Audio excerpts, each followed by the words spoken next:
മുൻകാലഘട്ടങ്ങളിൽ അവർ ഇനി SFI ആണോ KSU ആണോ എന്നൊക്കെ ചോദിച്ചു കഴിഞ്ഞാൽ അവർ എന്തു ആയിക്കൊള്ളട്ടെ എന്നുള്ളതാണ് എൻ്റെ അഭിപ്രായം. കാരണം ഈ ജിയോണ എന്ന് പറയുന്ന അഭിഭാഷകയെ റെക്കമെൻഡ് ചെയ്ത ഒരാൾ ഞാനാണ്, അതിനകത്ത് സംശയവുമില്ല.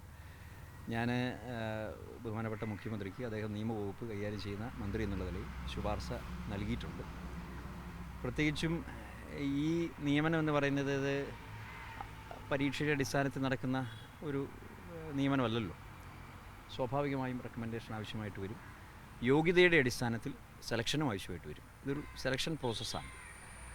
അപ്പോൾ അതിൻ്റെ ഭാഗമായി ഇപ്പോൾ ജനപ്രതിനിധികളായിട്ടുള്ള ഞങ്ങളെപ്പോലെയുള്ള ആളുകളുടെ മുമ്പിൽ ഒരുപാട് റെക്കമെൻഡേഷൻസ് സാധ്യതകൾ നിരവധിയാണ്. അപ്പോൾ ഈ പറയപ്പെടുന്ന വ്യക്തിയുമായി എനിക്ക് പരിചയമുള്ളതാണ്. അപ്പോൾ സ്വാഭാവികമായിട്ടും ഈ പറയുന്നതുപോലെ ഒരു ശുപാർശ നൽകേണ്ടി വരുന്ന ഒരു സാഹചര്യം. അപ്പോൾ എൻ്റെ മുൻപിൽ ഞാൻ പരിശോധിക്കേണ്ടതായിട്ടുള്ള എല്ലാ മാനദണ്ഡങ്ങളും ഞാൻ പരിശോധിച്ചിട്ടുണ്ട്. ഇപ്പോൾ ബഹുമാനപ്പെട്ട മുഖ്യമന്ത്രി ആ അഭിഭാഷകയുമായി ബന്ധപ്പെട്ടുള്ള കാര്യങ്ങളെല്ലാം പറഞ്ഞിട്ടുള്ളതാണ്. എങ്ങനെ ആ ഒരു സെലക്ഷൻ പ്രോസസ്സിലേക്ക് എത്തി എന്നുള്ളതിനെ സംബന്ധിച്ച് വിശദീകരിച്ചിട്ടുണ്ട്. അതിനപ്പുറത്തൊന്നും പറയാൻ ഞാൻ ആളല്ല. പക്ഷേ ശുപാർശ നൽകിയിട്ടുള്ള വ്യക്തി എന്നുള്ള നിലയിൽ എനിക്ക് 100% ബോധ്യത്തിൻ്റെ അടിസ്ഥാനത്തിലാണ് ആ ഒരു പോസ്റ്റിൽ സ്യൂട്ടബിളായിട്ടുള്ള ഒരാളാണ് ഈ അഭിഭാഷക എന്ന് ബോധ്യപ്പെട്ടതിൻ്റെ അടിസ്ഥാനത്തിൽ തന്നെയാണ് ഞാൻ ബഹുമാനപ്പെട്ട മുഖ്യമന്ത്രിക്ക് ശുപാർശ കത്ത് നൽകി. അവരുടെ പശ്ചാത്തലം നോക്കിയിട്ടില്ല എന്നൊരു വിമർശനമാണ് ഇപ്പോൾ വരുന്ന. ഒരു പഴയ SFI ബാക്ക്ഗ്രൗണ്ടുള്ള ആളാണ് എന്നാണ് പറയുന്നത്. ആ വിഷയത്തെക്കുറിച്ച് സംസാരിക്കുമ്പോൾ കുറച്ചുകൂടി വിശദീകരിക്കേണ്ടതായിട്ട് വരും. എന്തുകൊണ്ടെന്നാൽ നമ്മുടെ മുൻപിൽ ഇപ്പോൾ ഒരു കാര്യം വരുമ്പോൾ ഇപ്പോൾ നിങ്ങളല്ലെങ്കിൽ ചോദിക്കുന്ന ചോദ്യം മുൻകാലഘട്ടത്തിൽ SFI ആണോ KSU ആണോ എന്നുള്ളതാണ്. ഇപ്പോൾ എന്നെ സംബന്ധിച്ചിടത്തോളം അവർ അഭിഭാഷക എന്നുള്ള നിലയിൽ ഞാൻ പരിചയപ്പെടുന്നു. അവർ എൻ്റെ അടുക്കൽ വരുമ്പോൾ അവരേത് സംഘടനയിൽ പ്രവർത്തിക്കുന്നു, അവരുടെ ബാക്ക്ഗ്രൗണ്ട് എന്താണ് എന്നാണ് ഞാൻ അന്വേഷിക്കേണ്ടത്.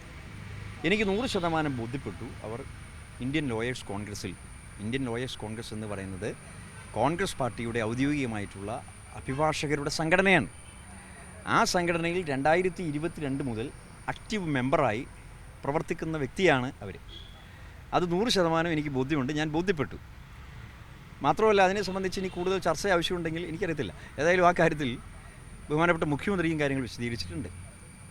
അപ്പോൾ ലോയേഴ്സ് കോൺഗ്രസിൻ്റെ ഔദ്യോഗിക അംഗമായിട്ടുള്ള ഒരു അഭിഭാഷകയെ റെക്കമെൻഡ് ചെയ്യുന്നതിൽ എന്ത് തെറ്റാണുള്ളത്?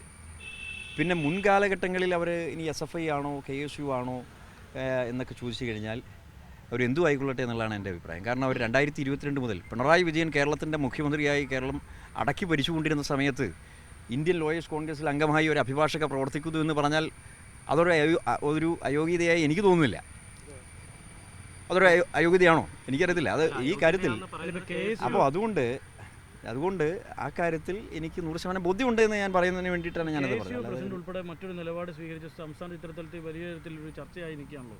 അപ്പോൾ ഈ അത്തരത്തിൽ ഈ നിയമനവുമായി ബന്ധപ്പെട്ട് തന്നെ അപ്പോൾ ഇത്തരം ബാക്ക്ഗ്രൗണ്ടുകളുള്ള അല്ലെങ്കിൽ BJPയുമായി ബന്ധമുള്ള CPയുമായി ബന്ധമുള്ളവരെയൊക്കെ നിയമിക്കുന്നു, അത് ശരിയല്ല എന്ന് പറയുന്ന വലിയൊരു തരത്തിൽ ചർച്ചകൾ നടക്കുമ്പോഴാണ് ഇങ്ങനെയൊരു വാർത്ത പുറത്തു വരുന്നത്. അപ്പോൾ അതുകൊണ്ടാണ് ഒരു സ്വാഭാവികമായ ചോദ്യം ഉയരുന്നത്. എൻ്റെ രാഷ്ട്രീയ പശ്ചാത്തലം അല്ലെങ്കിൽ എൻ്റെ പ്രവർത്തന ശൈലി കണ്ടിട്ടുള്ള ആളുകൾക്കാർക്കും ഞാനൊരു SFIയെ പിന്തുണയ്ക്കുന്ന അതല്ലെങ്കിൽ ഇടതുപക്ഷത്തെ പിന്തുണയ്ക്കുന്ന ഒരു നിലപാട് സ്വീകരിച്ചു എന്ന് പറയാൻ പറ്റും എന്നെനിക്ക് തോന്നുന്നില്ല. അഭിപ്രായങ്ങൾ ആർക്കു വേണമെങ്കിലും ആകാം. ഇപ്പം നിങ്ങൾക്ക് എൻ്റെ തല കണ്ടാൽ മനസ്സിലാകും. ഞാനിപ്പോൾ തല മുട്ടയടിച്ചിരിക്കുന്നുണ്ട്. ഇത് 14 സ്റ്റിച്ച് SFIക്കാർ അടിച്ചതാണ്. മനസ്സിലായില്ലേ? ഞാൻ KSU സംഘടനാ പ്രവർത്തന രംഗത്ത് നിൽക്കുമ്പോൾ SFIക്കാർ ക്രിക്കറ്റ് ബാറ്റും ക്രിക്കറ്റ് സ്റ്റമ്പും വെച്ച് എന്നെ അടിച്ച് എന്നെ മർദ്ദിക്കുന്നത് കണ്ട ആളുകൾ പറഞ്ഞ് ഞാൻ മരിച്ചുപോയി എന്ന് വിചാരിച്ചു എന്നാണ്. മനസ്സിലായില്ലേ?